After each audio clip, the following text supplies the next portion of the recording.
ဒီနေ့မှာတော့ဖွံ့ဖြိုးရေးကဏ္ဍမှာအလုပ်လုပ်နေတဲ့ပညာရှင်တွေအတွက်တကယ့်ကိုအဖိုးတန်တဲ့အခွင့်အရေးတစ်ခုအကြောင်းပြောပြချင်ပါတယ်။အဲ့ဒါကတော့ဂျပန်အစိုးရနဲ့ကမ္ဘာ့ဘဏ်တို့ပူးပေါင်းပြီးပြည့်တဲ့ဘွဲလွန်ပညာသင်ဆုအစီအစဉ်ပါပဲ။ဒီ scholarship ကကိုယ့်ရဲ့ career အတွက်ဘယ်လောက်တောင်တန်ဖိုးရှိလဲဆိုတာအသေးစိတ်လေ့လာကြည့်လိုက်အောင်။ကဲစဉ်းစားကြည့်အောင်။ဖွံ့ဖြိုးရေးကဏ္ဍကပညာရှင်တယောက်အနေနဲ့ကမ္ဘာထိပ်တန်းတက္ကသိုလ်တစ်ခုမှာငွေကြေးအပြည့်အစုံထုတ်ပံ့ပေးတဲ့မဟာဝတ်တစ်ခုကိုဘယ်လိုများရယူနိုင်ပါလဲ။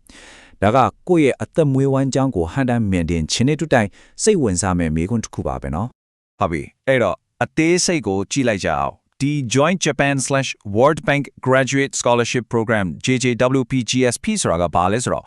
့ဖွံ့ဖြိုးဆဲနိုင်ငံတွေကပညာရှင်တွေကိုဖွံ့ဖြိုးရေးနဲ့ဆိုင်တဲ့ဘာသာရပ်တစ်ခုခုမှာမဟာဘွဲ့ရဖို့အတွက်ပညာသင်ဆုပေးတဲ့အစီအစဉ်တစ်ခုပါပဲ။ဒီပညာသင်ဆုရဲ့တကယ်ကိုထူးခြားတဲ့အဓိကရည်မှန်းချက်တစ်ခုရှိပါတယ်။အဲ့ဒါကတော့ပညာသင်ဆုရသွားတဲ့သူတွေဟာကျောင်းပြီးရင်ကိုယ့်ရဲ့မွေးရနိုင်ငံကိုပြန်လာရမယ်။ပြီးတော့နိုင်ငံရဲ့စီးပွားရေးနဲ့လူမှုရေးဖွံ့ဖြိုးတိုးတက်မှုအတွက်ပြန်လည်အကျိုးပြုရမယ်ဆိုတာပါပဲ။ဆိုတော့ဒါကကိုယ့်နိုင်ငံအတွက်ပြန်လည်အသုံးချဖို့ရွေးထားတဲ့အစီအစဉ်တစ်ခုပေါ့။ကဲဒီလောက်ကောင်းတဲ့ပညာသင်ဆုနဲ့ဘလို့ကမ္ဘာအစစ်မီတက္ကသိုလ်ကြီးဒီမှာပညာသင်ခွင့်ရနိုင်မလဲ။အခုတကယ့်ကိုစိတ်လို့ရှာကောင်းတဲ့အပိုင်းကိုစကြည့်ကြရအောင်။ဟုတ်ပါပဲနာမည်ကြီး Silicon Valley နာမှာရှိတဲ့ Stanford တက္ကသိုလ်မှာပေါ့အဲ့မှာ Master in International Policy ဘွဲကိုဒီပညာသင်ဆုနဲ့တော့တက်လို့ရပါတယ်နောက်တစ်ခုကတော့ကမ္ဘာစီးပွားရေးရဲ့ဗဟိုချက်လို့တောင်ပြောလို့ရတဲ့ London မှာရှိတဲ့ London School of Economics ပါဒီမှာဆိုရင် MSc Development Management ကိုသင်နိုင်ပြီးဖွံ့ဖြိုးရေးစီမံခန့်ခွဲလို့မှာတော့တကယ်ကိုထိပ်တန်းကြောင်တစ်ကြောင်ပဲလေပြီးတော့ရောပညာရေးသမိုင်းမှာအထင်ကရာဖြစ်တဲ့ University of Oxford မှာလည်းMaster of Public Policy ကိုသင်ယူနိုင်မြောက်ခွင့်ရရှိနေပြန်ပါတယ်။နောက်ဆုံးတစ်ခုအနေနဲ့ Columbia University မှာ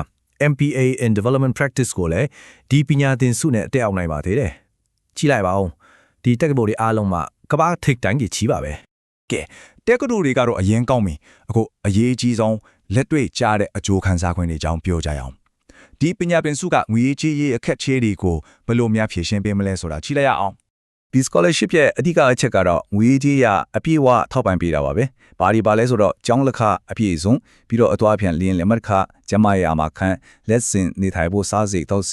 ီနောက်ပြီးတော့ခီးသွားစီတီအထိအကုန်လုံးကို cover လုပ်ပေးပါလေ။ဟုတ်ပြီဒီလောက်ကောင်းတာတွေကြားပြီးတော့အရင်ရေးကြီးတဲ့အပိုင်းကိုရောက်လာပါပြီ။ရှောက်ဖို့အတွက်ကိုဘယ်လိုအရေးချင်းတွေလိုအပ်လဲကိုနဲ့ရောကိုက်ညီမှုရှိရလားဆိုတာကိုတစ်ချက်လောက်စစ်ဆေးကြည့်ကြရအောင်ပထမဆုံးနဲ့အရေးကြီးဆုံးအချက်ကနိုင်ငံသားဖြစ်မှုပါရှော့တဲ့သူဟာကမားပောင်ဖွင့်ဖြိုးစေနိုင်ငံတစ်ခုရဲ့နိုင်ငံသားဖြစ်ရပါမယ်ဒါပေမဲ့အရေးကြီးတဲ့အချက်တစ်ခုကဖွံ့ဖြိုးပြီးနိုင်ငံတစ်ခုနဲ့နိုင်ငံသားနှစ်ခုကိုင်းဆောင်ထားသူ dual citizen ဖြစ်နေရင်တော့ရှော့လို့မရပါဘူးဒီချက်ကိုတော့တေချာမှတ်ထားဖို့လိုပါတယ်နောက်ထပ်အရန်အရေးကြီးတဲ့လိုအပ်ချက်တစ်ခုကတော့အလုပ်တွေ့ကြုံပါဖွံ့ဖြိုးရေးကဏ္ဍနဲ့ဆိုင်တဲ့အလုပ်တွေ့ကြုံအနည်းဆုံး3နှစ်ရှိဖို့လိုပါတယ်ဒါကလည်းလက်စာပြေးနဲ့လုပ်ခဲ့တဲ့အတွေ့အကြုံဖြာပါမယ်။ကဲဒါဆိုအဓိကအရေးအချင်းတွေကိုအချင်းချုပ်အနေနဲ့ပြန်ကြည့်လိုက်အောင်။ရှောက်လွှာမပိတ်ခင်အနည်းဆုံး3နှစ်ကာလကပွဲတစ်ခုရထားရမယ်။ရှောက်တဲ့အချိန်မှာဖွံ့ဖြိုးရေးကဏ္ဍမှာလာစာပြည့်နဲ့အချိန်ပြည့်အလုံးလုံးနေသူဖြစ်ရမယ်။ကျမရေးကောင်းရမယ်။ဖွံ့ဖြိုးပြီးနိုင်တဲ့နိုင်ငံသားနှစ်ခုဂိုင်းဆောင်ထားသူမဖြစ်ရဘူး။ပြီးတော့အရေးကြီးဆုံးကတော့ဒီ season မှာပါတဲ့တက္ကသိုလ်တစ်ခုခုကနေဝင်ခွင့်လက်ခံစာ acceptance letter ရထားပြီးသားဖြစ်ရပါမယ်။ဟုတ်ပြီအခု short လွှာတင်ရမယ့်လုပ်ငန်းစဉ်ကိုကြည့်လိုက်ရအောင်ဒါကအစစ်နှစ်စင်ပဲရှိတော့တကယ်ကိုရှင်းလင်းပြီးလွယ်ကူပါတယ်ဒီလုပ်ငန်းစဉ်မှာအရင်ရေးကြည့်တဲ့ချက်ကတော့အစစ်နှစ်စင်ရှိတာပါပဲပထမအဆင့်ကဘာလဲဆိုတော့ကိုသွားချင်းတဲ့တက္ကသိုလ်မှာဝင်ခွင့်ရအောင်အရင်ရှော့ရမှာပါတက္ကသိုလ်ကနေချွင်းချက်မရှိဝင်ခွင့်လက်ခံစာရပြီဆိုမှာပဲဒုတိယအဆင့်အနေနဲ့ JJ Power WGSP ပညာသင်ဆုကိုရှော့ရမှာဖြစ်ပါတယ်အဲ့တော့တက္ကသိုလ်ဝင်ခွင့်ဝဲလွယ်လေးရှိတဲ့စာရွက်စာတမ်းတွေကိုပါရဖြစ်မလဲများတော့အဖြစ်တော့ပညာရေးမှတ်တမ်းတွေအင်္ဂလိပ်စာအရေးချင်းအထောက်ထာ